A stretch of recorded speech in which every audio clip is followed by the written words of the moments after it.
শিলিগুড়ি যাওয়ার জন্য কোনো শিলিগুড়ি 9600 9600 সেটা স্লিপার স্লিপার সেটার ভাড়া কি? ব্ল্যাঙ্কেট দেওয়া হয়, ব্ল্যাঙ্কেট দেওয়া হয়, তারপরে হচ্ছে আপনার জল দেওয়া হয়, জল দেওয়া হয়, আচ্ছা। তারপরে হচ্ছে আপনার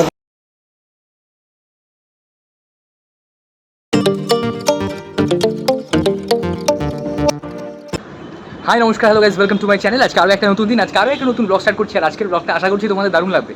আজ কলকাতা শহরে অন্যতম জনপ্রিয় বাস সার্ভিস গ্রিন লাইন বাস সার্ভিসের ইনফরমেটিভ ভিডিও তোমাদের সামনে তুলে ধরবার চেষ্টা করবো। এখন আপাতত আমার গন্তব্যস্থল ধর্মতলায় যাবো। গ্রিন লাইনের কাউন্টারে গিয়ে একটু কথা বলবার চেষ্টা করবো, সবটাই তোমাদের সামনে তুলে ধরবার চেষ্টা করবো। তাহলে একবারে রাস্তায় গিয়ে দেখা হচ্ছে, লেটস গো। এখন বাজে 11:35 আর এখন আমি রয়েছি ধর্মতলা চত্বরে।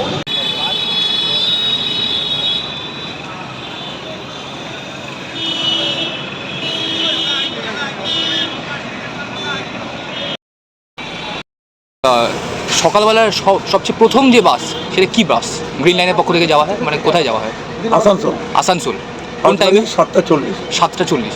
আচ্ছা, সেটা কি 9600 ওই বড় বড় বাস নাকি নর্মাল বাস? নর্মাল যে বড় বাসগুলো ভাড়া কি ভ্যারি করে নাকি সিজন ওয়াইজ?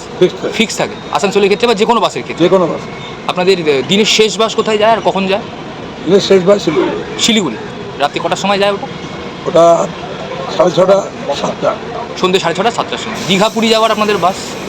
দীঘা সকাল 7:30। 7:30। সব কি ধর্মতলা বাস স্ট্যান্ড থেকেই ছাড়া হয়? 7:30টার সময় দীঘার বাস ছাড়া হয়। আর পুরীর বাস? পুরীর বাসও হচ্ছে আপনার 8:15। সকাল 8:15, রাত্রি 8:15। আর নর্থ বেঙ্গল মানে পাহাড়ে যাওয়ার জন্য কোনো স্পেসিফিক বাস কিছু, এনজেপি যাওয়ার জন্য বা শিলিগুড়ি যাওয়ার জন্য কোনো? শিলিগুড়ি 9600। 9600 স্লিপার সেটার ভাড়া কি ফিক্সড সব সময় মোটামুটি? ডাইনামিক ভাড়া থাকে। আচ্ছা, সিজন অনুযায়ী ডাইনামিক ভাড়া ভ্যারি করে। আচ্ছা, আপনাদের এমনি আর ভাড়ার সাথে সেফটি প্রিকশনস তো মেনটেন করেই চালানো হয় নিশ্চয়ই গাড়ি? আর ফেসিলিটিস এই জলের বোতল, খাবারের কি জলের বোতল দেওয়া হয় গাড়ির ভিতরেই দেওয়া হয়?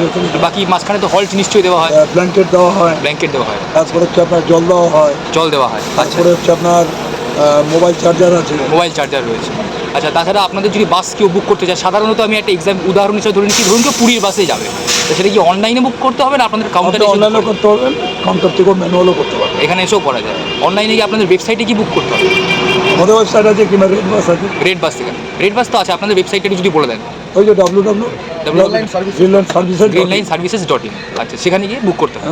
আচ্ছা, যদি ধরুন যে শেষ মুহূর্তে কেউ কোনো ব্যক্তিগত কারণের জন্য যেতে পারলো না, কেউ টিকিট কেটেছে, না সেটা নন রিফান্ডেবল, তাই তো? রিফান্ড হবে? ট্রাভেল ডেটে ক্যান্সেল হয় মিনিমাম 1 দিন 2 দিন আগে যদি করে তাও একটা 24 ঘন্টা আগে করলে। 24 ঘন্টা আগে। আচ্ছা, ঠিক আছে, ধন্যবাদ।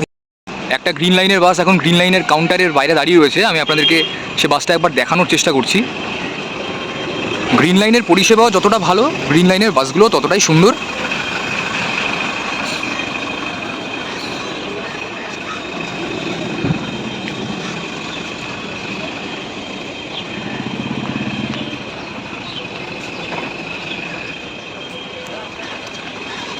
ওইদিকে দুটো আরও গ্রিন লাইনের বাস এসে দাঁড়িয়েছে।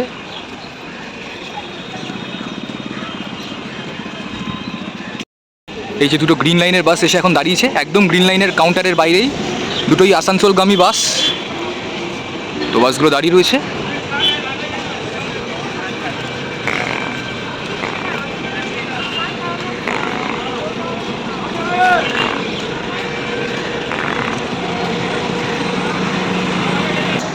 গ্রিন লাইনের বাস সার্ভিসের একটা তথ্য মানে শর্ট ইনফরমেটিভ ভিডিও বানানোর চেষ্টা করলাম আজকে। বছর দেড়েক আগে একটা শ্যামলী পরিবহনের ভিডিও বানিয়েছিলাম, আজকে গ্রিন লাইনের ভিডিও বানানোর চেষ্টা করলাম। ছোট্ট কিছু ইনফরমেশান এই ভিডিওটার মাধ্যমে, মানে অল্প কিছু ইনফরমেশান এই ভিডিওটার মাধ্যমে আমি দেওয়ার চেষ্টা করলাম। যদি ভিডিওটা কিছুটা উপকারী মনে হয়ে থাকে, যদি মনে হয় যে কিছু ইনফরমেশান পাওয়া গেছে ভিডিও থেকে, তাহলে প্লিজ একটা লাইক করে দেবেন। যারা চ্যানেলটাকে সাবস্ক্রাইব করেনি প্লিজ চ্যানেলটাকে সাবস্ক্রাইব করে দেবেন। কমেন্ট করে জানাবেন ভিডিওটা কেমন লাগলো। Thank you so much. আজকে আমাদের ভিডিওটা এখানে শেষ করছি। খুব তাড়াতাড়ি আরও নতুন ভিডিও নিয়ে ফিরে আসবো। তাহলে আজকের মতো টাটা, বাই। এখন তো ধর্মতলা মোড়ে চলে এসেছি, এখন বাড়ির উদ্দেশ্যে রওনা দেবো। তাহলে চলো যাওয়া যাক।